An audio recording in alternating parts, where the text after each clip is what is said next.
अगर कोई बच्चा है उसको पढ़ाओ, उसको समझ में आए नहीं आए फर्क नहीं पड़ता, उसको बिठा लो और उसको पढ़ाओ।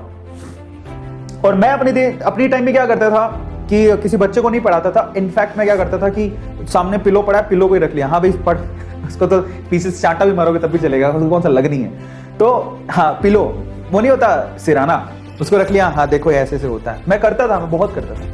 तो वो ये कहते हैं कि पहले कोई एक टॉपिक चूज करो, किसी बच्चे को पढ़ाओ, ठीक है। अब वो क्या कहता है, अब जब आप उसको पढ़ा रहे थे तो आप कहां कहां अटके वो देखो। कोई चीज पढ़ा रहे होते हो तो आप देखो कि आप अटके कहां।